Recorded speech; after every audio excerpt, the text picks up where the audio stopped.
Entonces estaba platicando que también en la universidad hemos diseñado un sistema de gestión ambiental universitaria, que esto va más allá de lo que generamos en conocimiento y en competencia desde la Facultad de Responsabilidad Social. Este es un sistema de gestión que va más allá de la ISO 9000, de la ISO 14000, de los temas de SA 8000, que es un sistema de gestión de responsabilidad social, pero enfocado al mundo laboral. Y aquí tenemos al centro la misión universitaria, y esto puede ser para cualquier institución de educación superior, para cualquier universidad. Después, las funciones sustantivas de una institución de educación superior, como es la formación, la investigación y la extensión.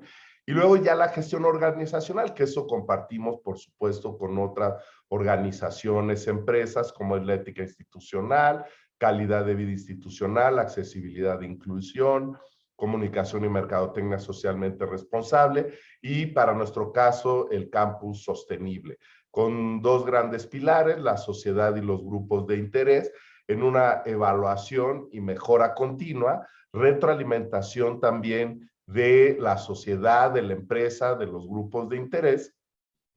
Y nuestro sistema de gestión está integrado por 9 ejes, 36 ámbitos y 118 indicadores. Y este sistema de gestión también lo tenemos abierto para cualquier institución de educación superior que quiera implementar, y creemos que es una manera de hacer comparaciones referenciales, compartir buenas prácticas, incluso generar investigación de cómo podemos ir creciendo hacia instituciones de educación superior sostenibles y socialmente responsables. Y John Elkington, y rescato aquí la definición del Centro Mexicano para la Filantropía, él en 1994 nos dice que el objeto de estudio de la responsabilidad social, de la sostenibilidad, está al centro de la dimensión ambiental, que por supuesto tiene que ser la más grande. Sin un ambiente, sin un mundo, no tenemos nada. Después la dimensión social, las personas, y después la dimensión económica, cómo las personas a través de la economía podemos satisfacer nuestras necesidades, nuestros deseos, y así es como tenemos el objeto de estudio de la responsabilidad social. Y aquí John Elkington nos dice que tenemos que rehacer nuestra economía, nuestra sociedad, la biosfera, hacernos más resilientes, y la única manera es a través de la regeneración, construir una nueva biosfera, reconstruir nuestras sociedades y, por supuesto, reconstruir nuestras economías. Tenemos que hacer una revaloración del dinero, revaloración de las personas y una revaloración del ambiente. Por eso es que el apellido, vamos a decir, de esta charla es ante el cambio de época, porque no podemos dejar pasar esta gran oportunidad de la pandemia en una visión propositiva. Hay que tratar de entender, de aprender todo lo que hemos sufrido, nos hemos transformado con la pandemia, y tenemos que dejar de hacer algunas cosas para empezar a innovar y a crear en otras. Ya lo decía Albert Einstein, hacer las mismas cosas y esperar resultados distintos es la mejor definición de locura.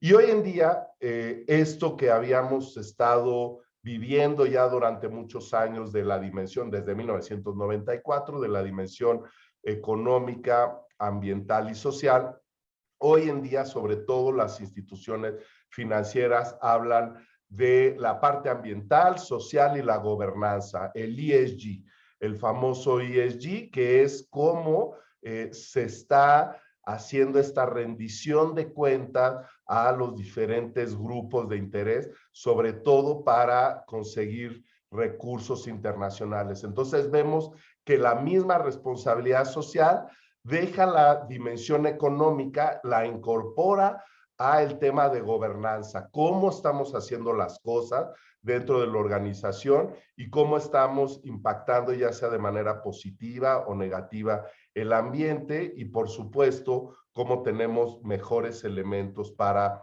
la sociedad. Lo primero que voy a abordar es la parte ambiental, ¿no? Donde tenemos las emisiones, la innovación y el uso de recursos. En emisiones tenemos emisiones de gases de efecto invernadero, residuos, los impactos a la biodiversidad, los sistemas de gestión ambiental, innovación de productos, ingresos ecológicos, investigación y desarrollo y gastos de capital. Y en el uso de recursos, generalmente usamos agua, energía, envases y embalajes, y la cadena de suministro, que la tenemos que ir transformando hacia una cadena de suministro sostenible.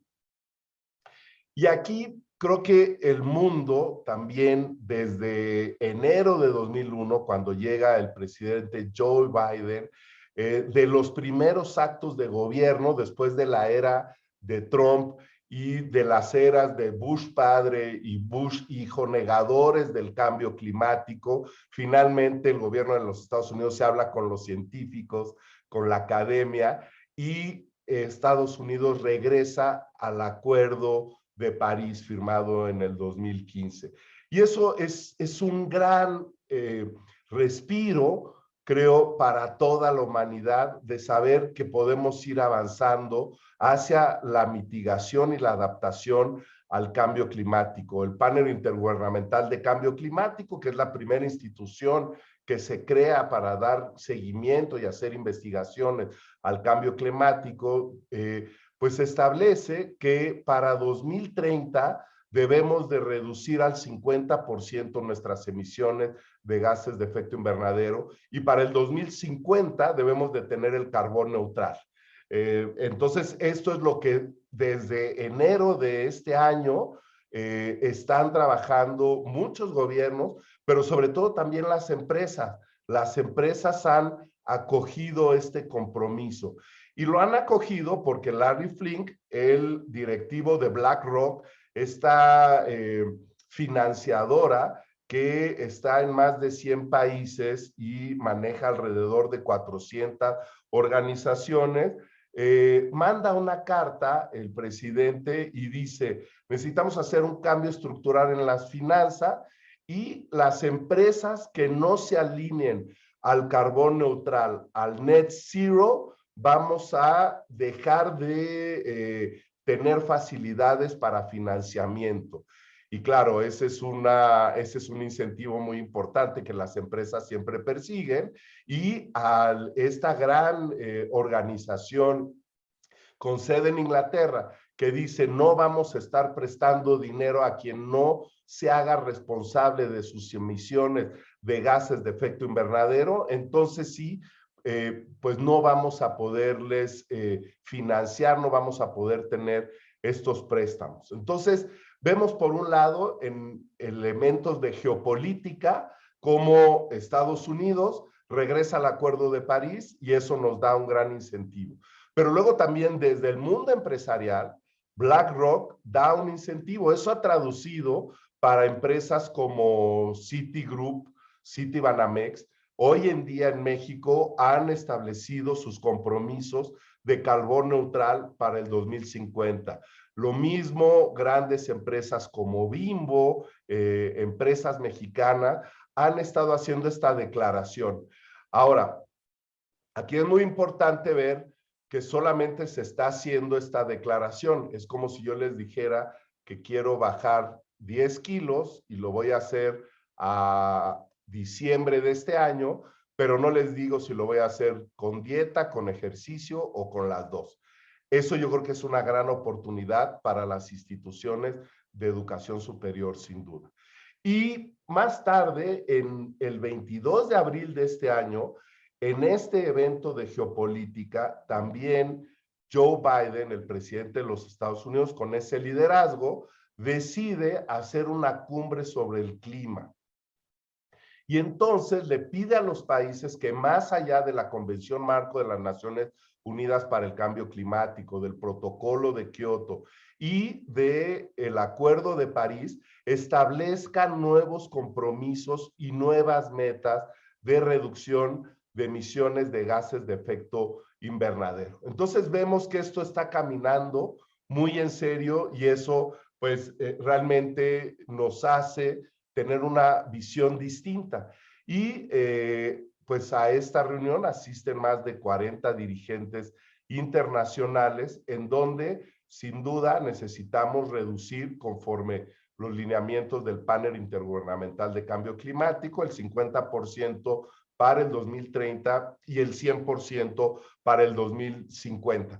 Y esto no puede ser una cápsula del tiempo, o sea, no vamos a hacer esta firma, no vamos a esta declaración de buenas intenciones, la vamos a enterrar en un parque y la vamos a descubrir en el 2050 a ver si llegamos o no, o nadie la pudo descubrir porque ya ni siquiera llegamos. Sino es algo que sin duda las instituciones de educación superior, la iniciativa privada, los emprendedores, deberemos de establecer metodologías basadas en ciencia que permitan a las empresas tener objetivos, metas, indicadores y poder ir avanzando en este camino a la reducción de emisiones de gases de efecto invernadero.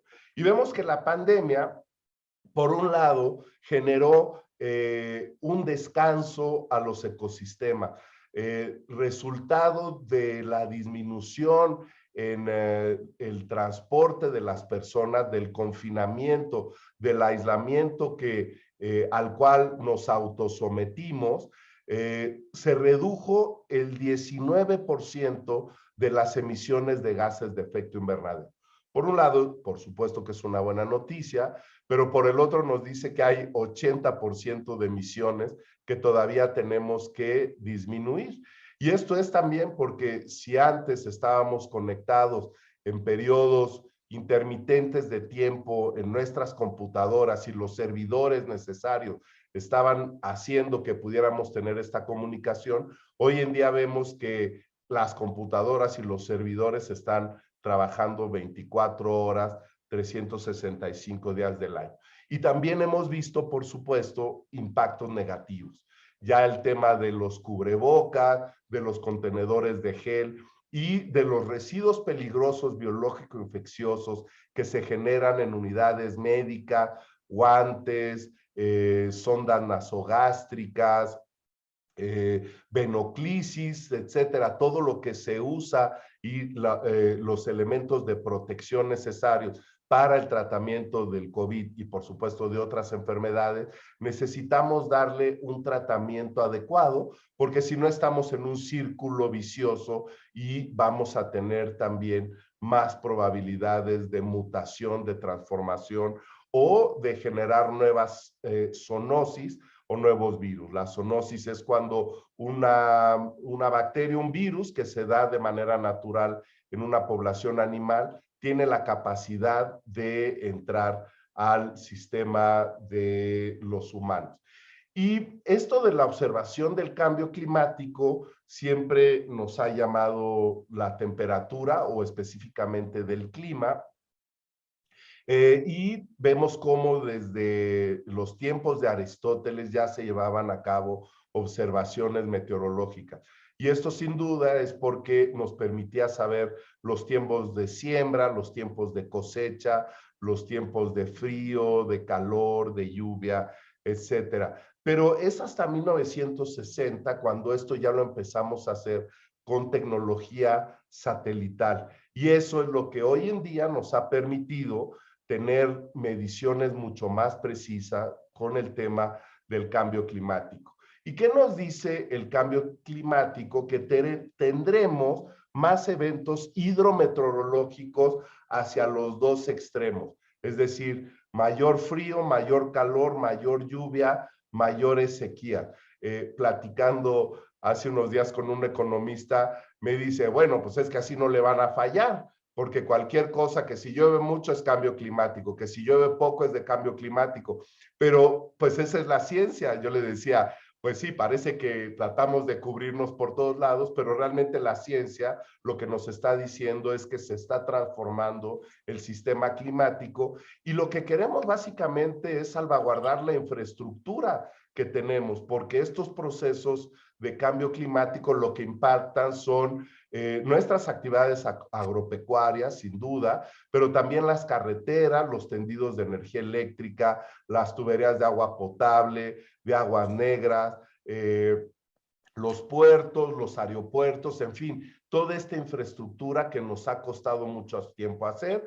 Esto, como sabemos, es resultado del efecto invernadero, donde llega la radiación ultravioleta desde el sol y al tocar la superficie de la Tierra se transforma en energía infrarroja, que es la energía del calor, y es atrapada por las pequeñas moléculas de los gases de efecto invernadero. Y es por eso que yo les decía que el primer organismo que empieza a dar seguimiento y que hoy en día nos da el rumbo de cómo vamos en el cambio climático es el Panel Intergubernamental de Cambio Climático, creado por la Organización Meteorológica Mundial, el Programa de las Naciones Unidas para Medio Ambiente, en 1988.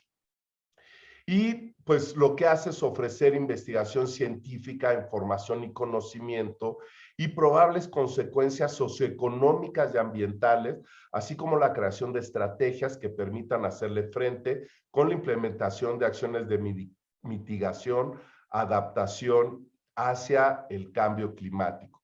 Y tiene 95% de certeza científica que la actividad humana es actualmente la causa principal del calentamiento global, es decir, que es antropogénica.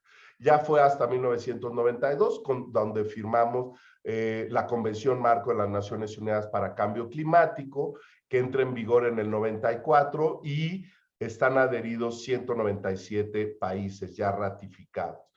Como objetivo, impedir la interferencia peligrosa del ser humano en el sistema climático, exhorta a los países a llevar a cabo inventarios de emisiones, fijar objetivos y estabilizar estas emisiones, darle seguimiento al protocolo de Kioto y, por supuesto, también al Acuerdo de París. Y estos son los 6 gases de efecto invernadero tutelados por el protocolo de Kioto, donde el que menos impacto tiene es el CO2. Después le siguen metano, los óxidos nitrógeno y luego 3 gases que son antropogénicos, no se encuentran de manera natural en la naturaleza, pero también hemos visto que las actividades agropecuarias, al tener fertilizantes nitrogenados, también generan emisiones de gases de efecto invernadero. Entonces, esto no es solo un tema de los países industrializados o de la quema de combustibles fósiles, sino tiene que ver también en esta época del antropoceno, de la época de los seres humanos, con nuestros procesos de agricultura y ganadería. Una vaca genera 100 litros de metano al día por este proceso que tiene anaerobio de bacterias en los 4 estómagos que tienen los rumiantes. Y aquí vemos cómo los diferentes tratados internacionales han ido aumentando y aquí la curva muy clara de la Convención Marco de las Naciones Unidas, cómo se ha ratificado prácticamente ya por todos los países. ¿Cómo tenemos las emisiones en el mundo? China tiene prácticamente el 30%, Estados Unidos el 16%, y ahí vemos el resto de los países. Por eso es que Trump decía que esto era un invento chino y que los que tenían que hacer los cambios eran los chinos. Sin embargo, China tiene el 60% de su población en pobreza y entonces cuando los chinos piden que dividamos per cápita las emisiones de gases de efecto invernadero, sin duda los grandes emisores son los Estados Unidos junto con los países petroleros. Entonces vemos que estamos entre 2 grandes países desarrollando, pero que hoy en día se han comprometido, y eso ya lo platicamos en diapositivas anteriores, y están tratando de dar pasos firmes hacia la disminución de estos gases de efecto invernadero. Y decíamos también que la visión a largo plazo es que no pasemos los 2 grados centígrados de la temperatura media del planeta. Ahorita prácticamente estamos en 1.5 grados de aumento en la temperatura. Por lo tanto, sí es urgente y por eso lo vemos tanto en las empresas como en los gobiernos, tomar acciones para disminuir los gases de efecto invernadero. Y aquí vemos cómo las empresas tienen diferentes alcances.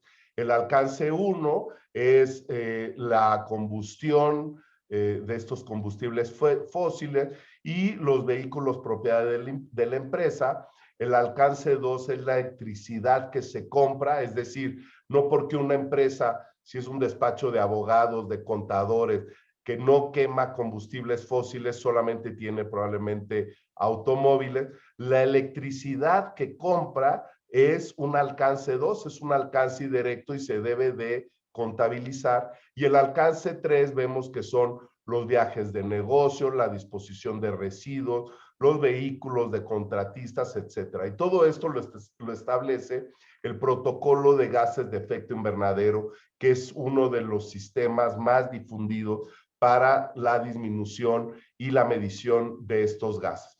Y aquí están las curvas o la propuesta de curva del Instituto del Clima en el 2019 de qué es lo que debemos de hacer para no llegar a los 2 grados centígrados o para permanecer en el 1.5 grados centígrados de aumento de la temperatura media.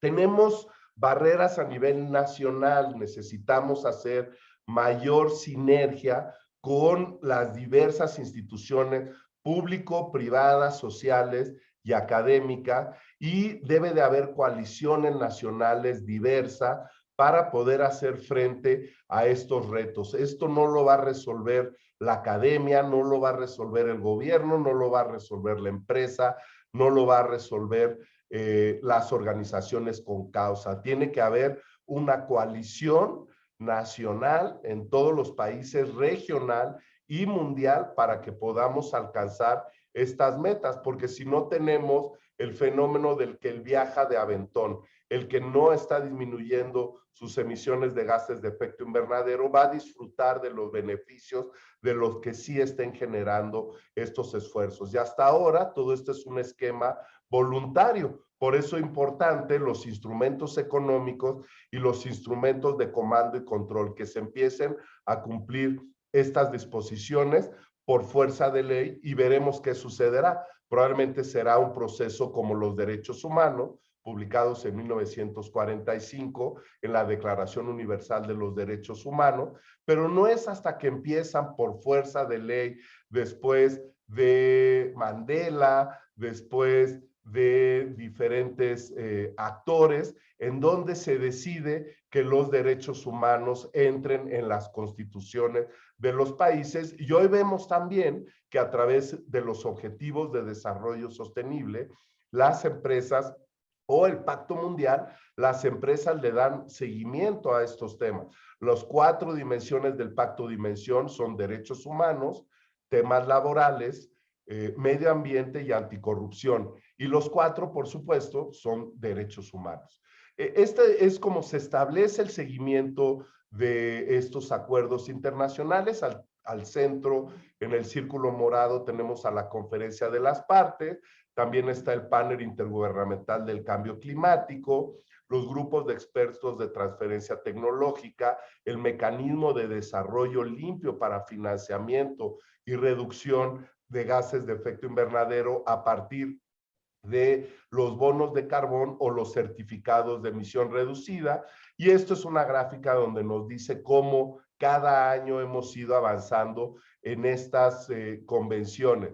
En amarillo vemos convenciones partaguas, como fue el protocolo de Kioto, la conferencia de Bali, Cancún en México, el acuerdo de París en el 2015 y en el 2019 estaba planteado que fuera en Santiago de Chile.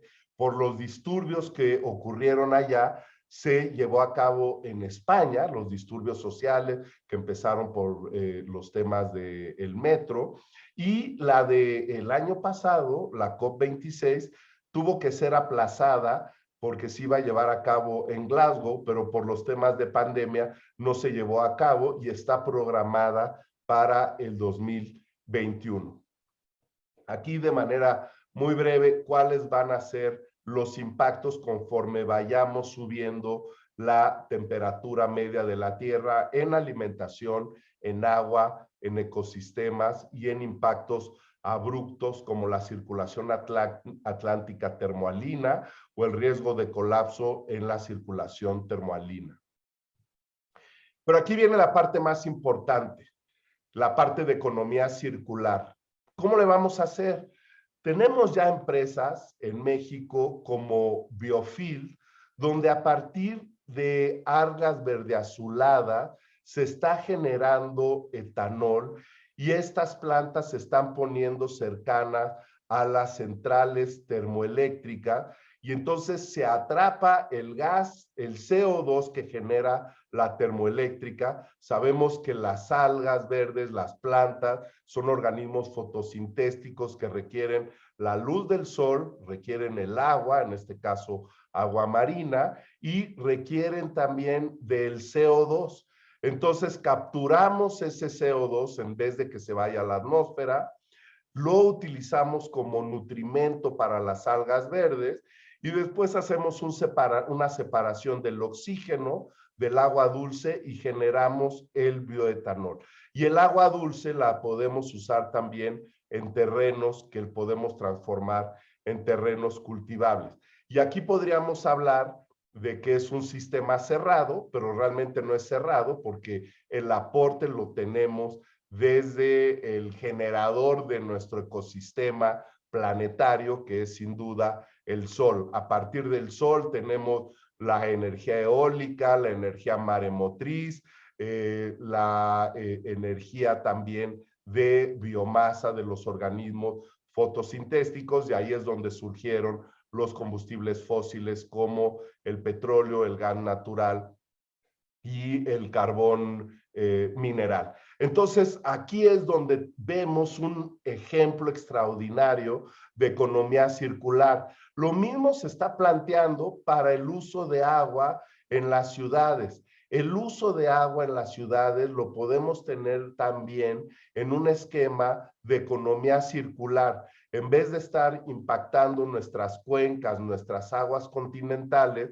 el manto freático, bombeando agua del manto freático, incluso agua fósil, lo que hacemos es con plantas de tratamiento terciario, es decir, que potabilizan el agua, podemos estar haciendo una recirculación del agua que ya está dentro del sistema urbano. Y eso también es una posibilidad de economía circular. Recuerden que los inicios de la economía circular es el reducir, reusar y reciclar. Pero sin duda la economía circular requiere ir más allá, y aquí vemos dos ejemplos desde la visión ambiental en donde hay grandes oportunidades de negocio para llevar a cabo economía circular. Y entonces tenemos que hoy en día el generador de energía puede ser la misma fotosíntesis que está en este planeta desde antes que apareciera el primer ser humano,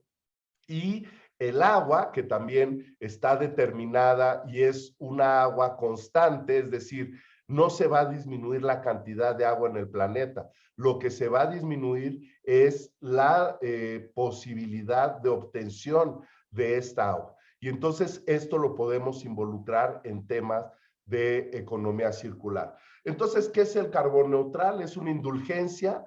No, no es una emergencia.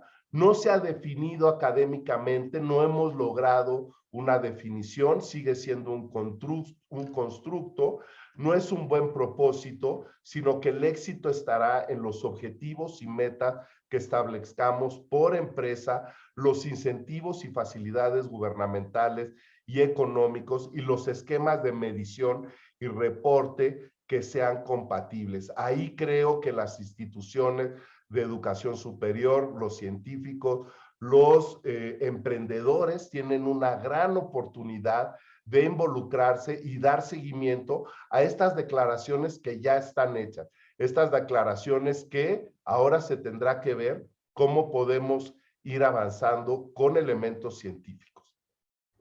El tema ambiental continuará.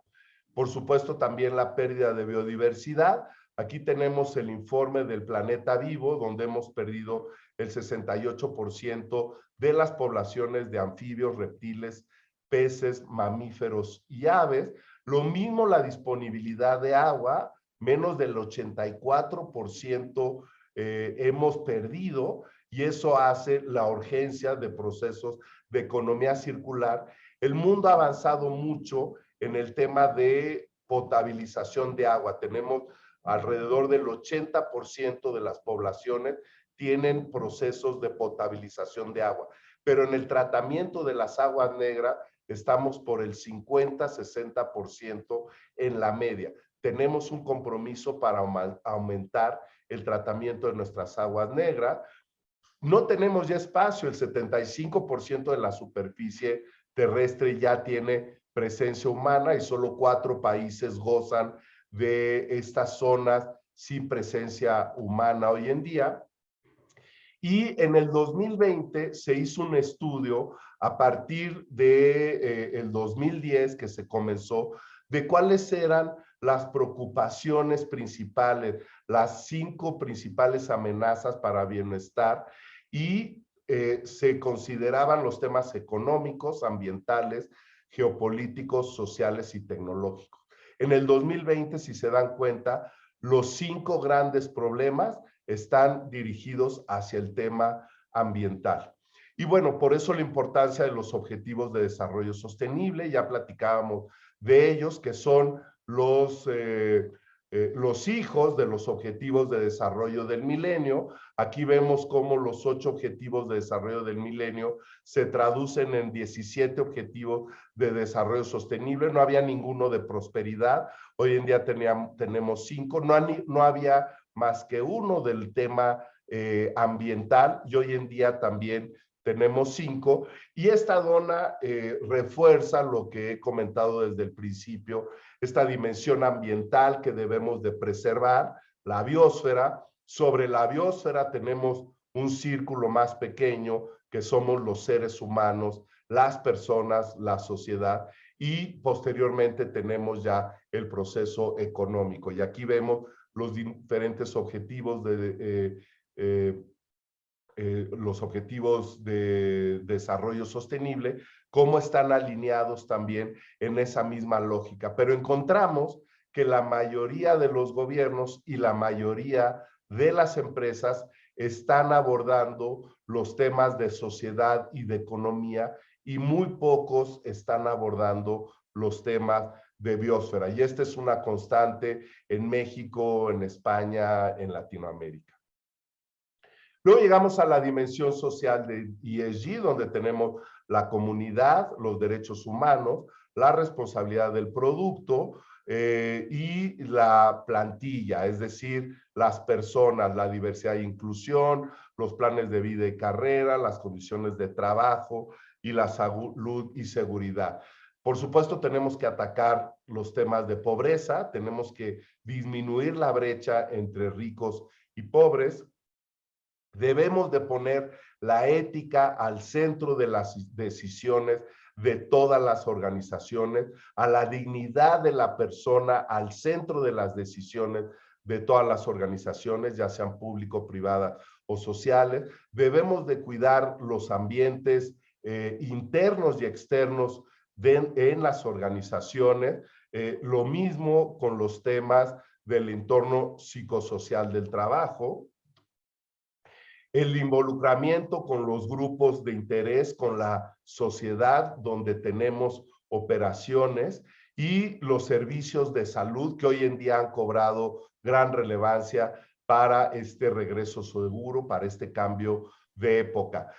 Nosotros tuvimos una tesis doctoral en 2017, donde el esquema de productividad social está dividido en productividad social por el bienestar y productividad social por el confort humano. Se creía que solamente podíamos estimular a las personas dentro de las organizaciones a través de incentivos económicos, bonos, vacaciones, días extras, etcétera.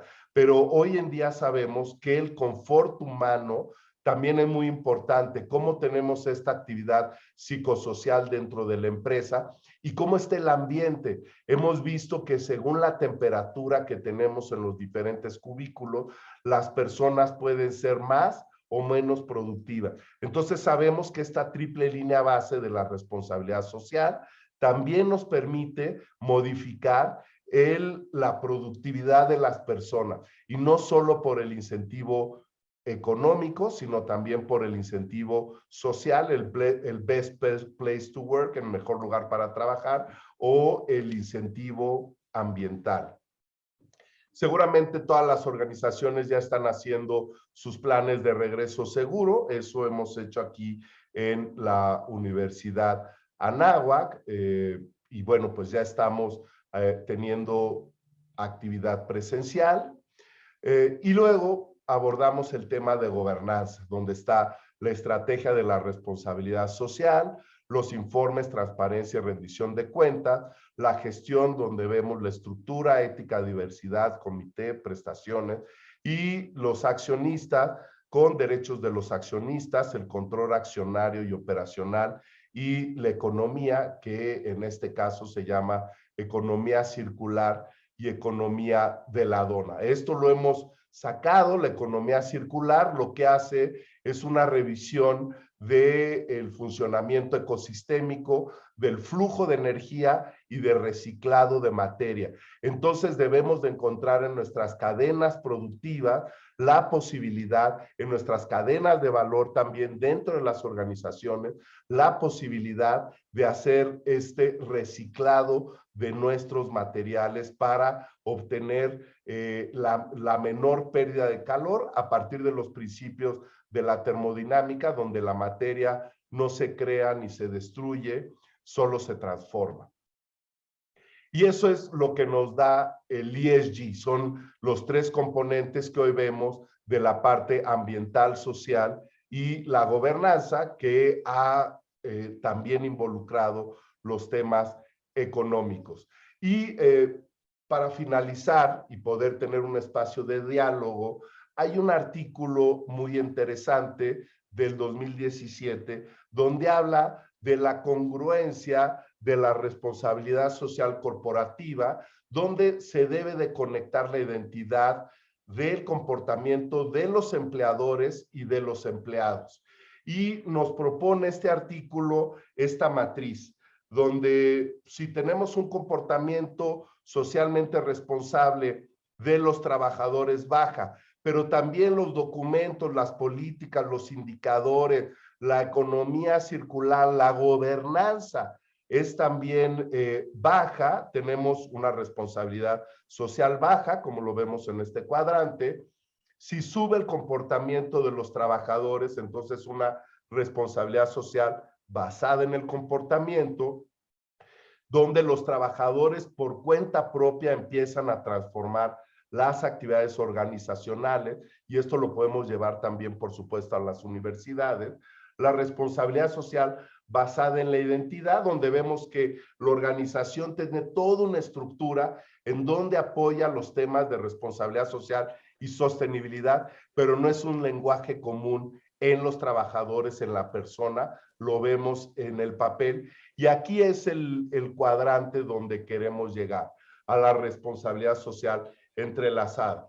Y posteriormente vemos todas las posibilidades que hay entre estos cuadrantes hacia un lado y hacia el otro, en donde al centro o en esta vertiente vemos donde no hay congruencia, y aquí vemos la congruencia total, la congruencia total, la congruencia total, y algunos de los autores. Este material, por supuesto, se les va a compartir para que ustedes puedan, si quieren avanzar en estas investigaciones y hacer un análisis de cómo están las organizaciones, si la responsabilidad social se encuentra en el nivel corporativo, se encuentra en las políticas, en la planeación estratégica, pero no es algo de lenguaje común con los trabajadores, o si por el contrario los trabajadores son los que están empujando estos temas de responsabilidad social, pero no tienen el respaldo de la organización. Entonces tenemos que hacer un casamiento. Y este artículo de 2017 es el primero que empieza a explorar, porque la mayoría de los artículos hablaban del comportamiento organizacional o del comportamiento de los trabajadores, y aquí vemos cómo se entrelaza el uno con el otro y cómo ahí es donde podemos tener los mayores beneficios. Pues aquí nuevamente mis datos de contacto, esto es lo que tengo preparado para compartir con ustedes el día de hoy, y si quieren podemos aprovechar los últimos minutos de esta charla para pues poder intercambiar con ustedes algunas ideas, algunas propuestas, en fin, estoy a sus órdenes. Muchas gracias.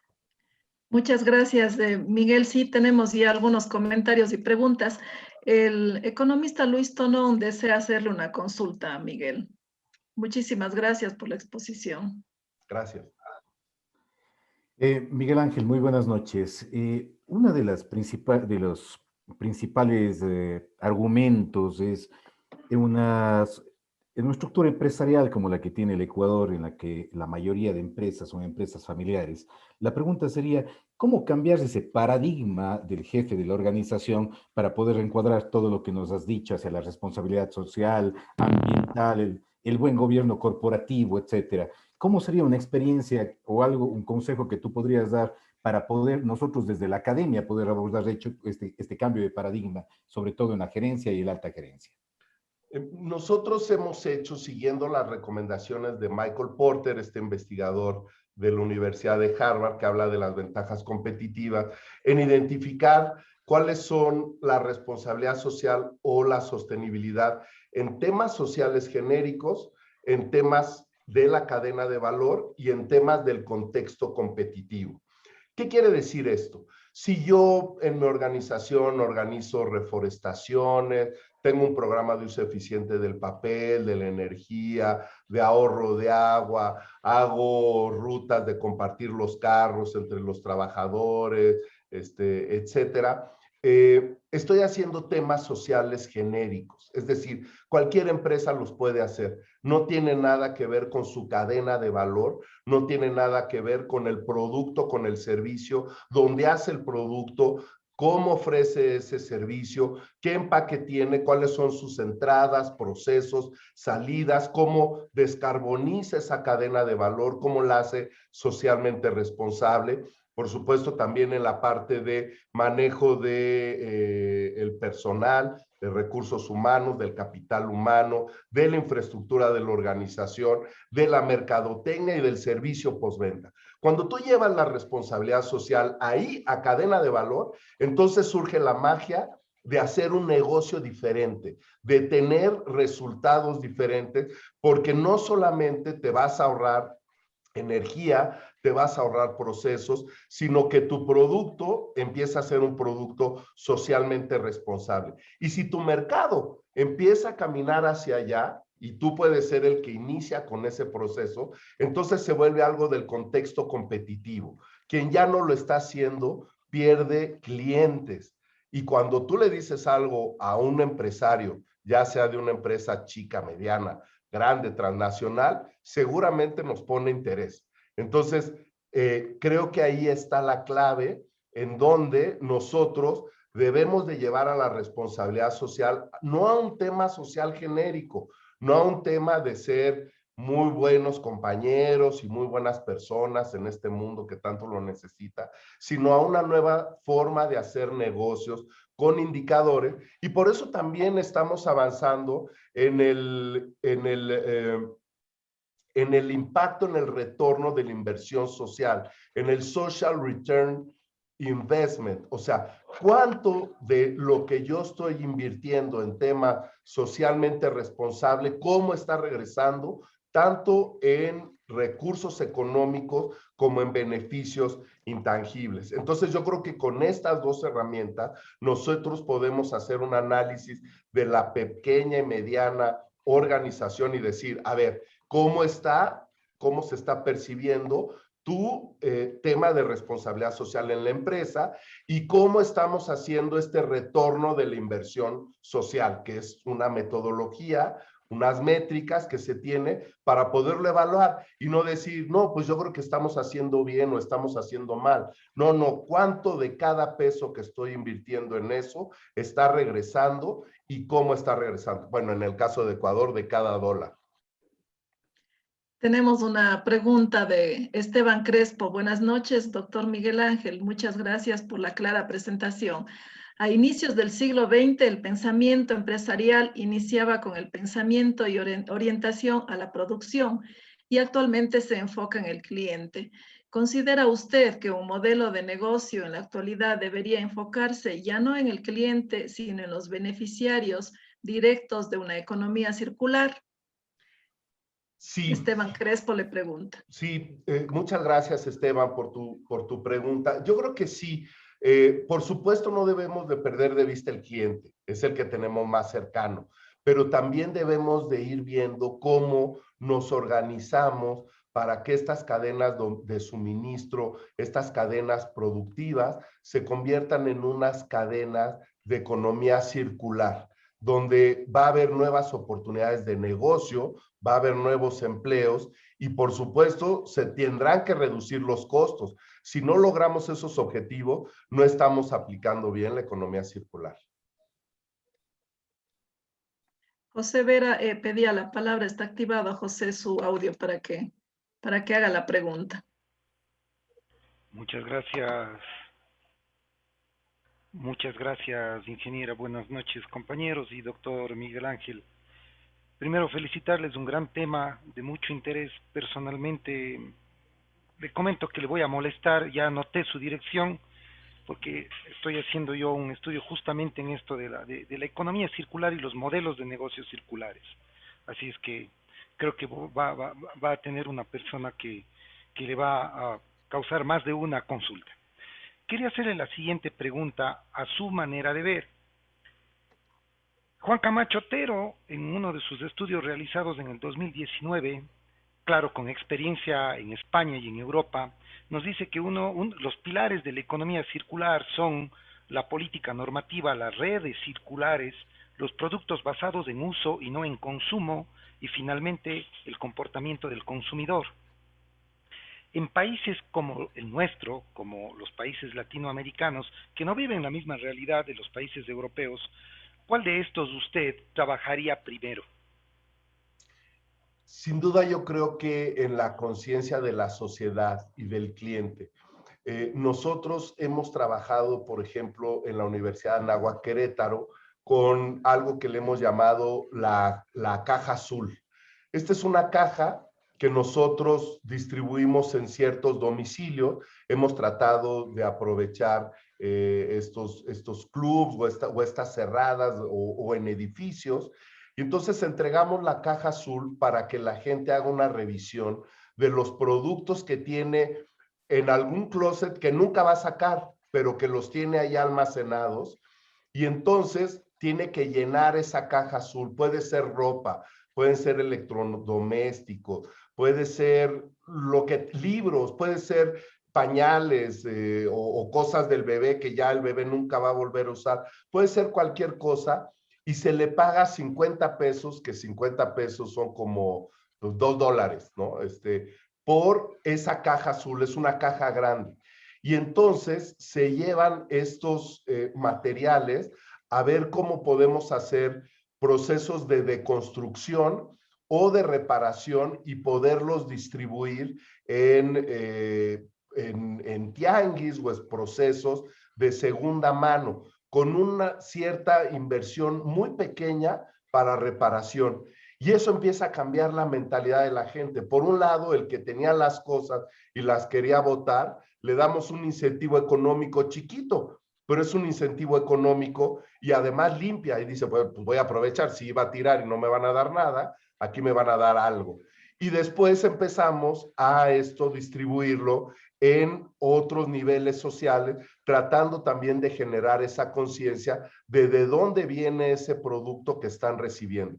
Creo que en la medida en que empecemos a cambiar esa mentalidad, va a ser mucho más fácil para la normativa, para los gobiernos, para los productores poder insertarse en procesos de economía circular. Muchas Muy gracias, amable, doctor. doctor. Isabel Arteaga le consulta qué tipo de liderazgo necesitan las organizaciones para alcanzar este triple resultado. Yo creo que el liderazgo participativo. El liderazgo participativo es aquel que se presenta, por decirlo, en la cancha de fútbol. O sea, en un momento el líder es el portero, en otro el delantero, en otro la defensa, pero todos están trabajando a un fin común y con reglas del juego muy claras, muy bien establecidas, con un entrenamiento previo, en donde se deja que los actores hagan su parte. Nosotros hemos aprovechado eventos de voluntariado para identificar liderazgos y roles en los equipos de trabajo y tratar de transformarlos en equipos de alto desempeño. Creemos que esa es una práctica donde la gente vaya a hacer voluntariado y de repente en 15 días en una reunión organizacional nos hablan de quiénes son líderes natos, quiénes les gusta hacer esto, quiénes apoyan, que pueden trabajar así, cómo podemos estimular a otro. Y entonces de repente dicen, oye, ¿y de dónde sacaste toda esa información? Ah, pues se acuerdan el voluntariado que hicimos el otro día, pues teníamos observadores que estaban haciendo apuntes para que podamos avanzar, hacer de un grupo de personas a equipo de alto desempeño.